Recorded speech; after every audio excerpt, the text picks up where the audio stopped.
सुरुचि ने प्रवचन सुन सुन के प्रतिज्ञा ले ली थी कि अब वो कोई भी पाप नहीं करेगी, सबसे अच्छे से बात करेगी, किसी के साथ बुरा नहीं करेगी। बहू, ये मच्छर तेरे गाल पे कब से बैठा है? अरे काट लिया तो गाल गुलाब की तरह लाल कर देगा। बैठे रहने दो माँ जी, उसे आराम करना होगा। उसने मेरे गाल को अपना घर समझ लिया है, तो मैं उसे बेघर क्यों करूं? अरे ज्ञान की बारिश बाद में करना, अपने गाल का मच्छर हटा ले। मलेरिया हो गया तो तुझे आराम करना पड़ेगा। माँ जी, डेंगू मलेरिया तो सांसारिक बीमारियां हैं, हमें इनसे ऊपर ही तो उठना है ना। अरे बेटा, इनसे आदमी ऊपर ही उठ जाता है। क्या हुआ? काट लिया। अरे मैंने तो कहा ही था, मार देना था उसको। नहीं नहीं माँ जी, उसे भोजन करना था, मैंने उसे पोषण दिया है, मुझसे पुण्य का काम हुआ है। अरे उड़ रहा है टुनटुना के, ताली बजा के मार दे वरना फिर काट खाएगा। नहीं नहीं माँ जी, जीव हत्या करना पाप है।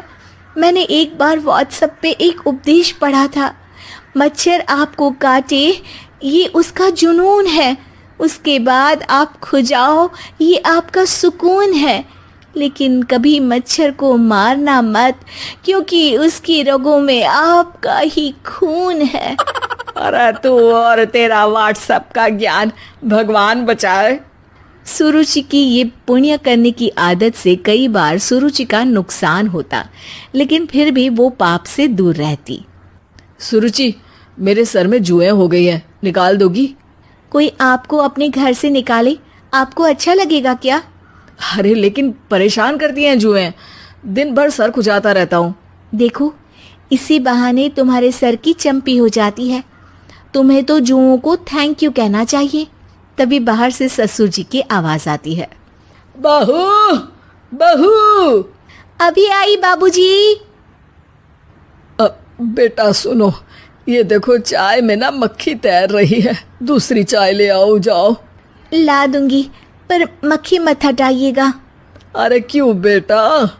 मक्खी चाय का सेवन कर रही है, अच्छा थोड़ी ना लगेगा आप बीच में अडंगा डाल देंगी तो।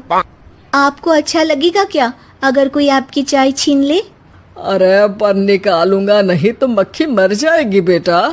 नहीं नहीं बाबूजी, आप उसे पीने दीजिए, पीकर उड़ जाएगी। लेकिन बाबूजी मक्खी के साथ ही चाय पी जाते हैं। ये क्या किया बाबूजी?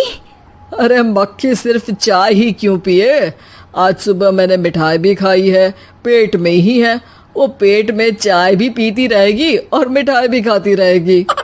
सुरुचि को समझ में नहीं आता कि वो बाबूजी के इस कारनामे पर क्या जवाब दे। वो सास के पास जाती है। सास के हाथ में एक खटमल मारने की दवाई है। माँ जी, आपके हाथ में ये क्या है? अरे बेटा, तू तो बीए पढ़ी है, इतना तो पढ़ने में आया ही होगा कि ये खटमल की दवाई है। माँ जी, आप क्यों मार रही हैं खटमल? मत मारिए माँ जी, आप अपनी नींद के लिए खटमलों को हमेशा के लिए सुला देना चाहती हैं।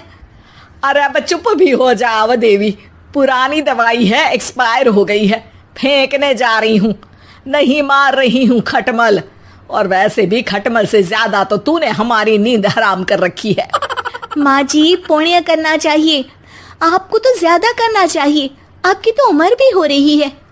अरे उम्र से याद आया, बैंक में जाकर जन्म तारीख सही करवानी है, तैयार हो जा, कल स्कूटी चला के ले जाना मुझे।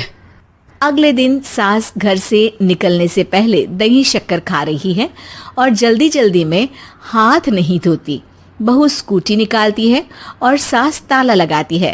ताला लगाते वक्त शक्कर के दाने ताले पे रह जाते हैं और दोनों सास बहू हड़बड़ी में घर से बाहर निकल जाती हैं।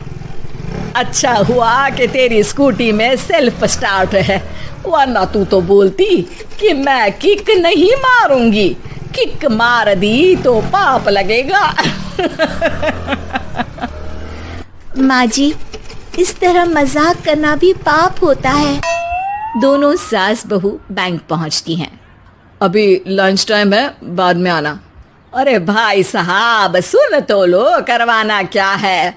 अरे जन्म तारीख बदलवानी है, कैसे बदलेगी? अब किसी और तारीख को पैदा हो जाओ। यही चुटकुला आप अपने मैनेजर को भी सुना पाओगे ना? वो भी हंस ले थोड़ा, अभी बुलाती हूँ। अरे अरे रुकिए रुकिए, ये फॉर्म भरिए और आधार कार्ड दीजिए। अरे राम रे, आधार कार्ड तो भूल ही गई, उसके बिना तो नहीं होगा। अरे बहू जा घर से जल्दी से मेरा बटुआ उठा ला, उसमें मेरे सारे कार्ड रखे हैं। जा जा जल्दी लेकर आ, वरना बैंक बंद हो जाएगा और कल मुझे अपनी बहन के यहाँ भी तो जाना है ना। जी माँ जी, अभी गई और अभी आई। अरे रुक, चाबी तो लेकर जा घर की। बहू जल्दी से घर पहुंचती है, लेकिन घर पहुंचते ही देखती है कि ताले पे बहुत सारी चींटियां हैं, जो माँ के ताला लगाते वक्त हाथ से ताले पे शक्कर छूट जाने के कारण आ गई थी। चींटियां हट जाओ, मुझे आधार कार्ड निकालना है। बहू चींटियों को हटाती नहीं है, उनसे मिन्नतें करने लगती है। सुनो, हट जाओगी तो और भी शक्कर के दाने खिलाऊंगी। अभी सास का काम बहुत ज़रूरी है, मेरी बात सुन लो, मान लो। मैंने तुमको हटाया तो पाप हो जाएगा। चींटियां कैसे सुरुचि की बातें सुनती जब घर में ही उसकी कोई नहीं सुनता था। शाम हो जाती है पर चींटियां हटती नहीं है। तभी सास वहां ऑटो से आ जाती है।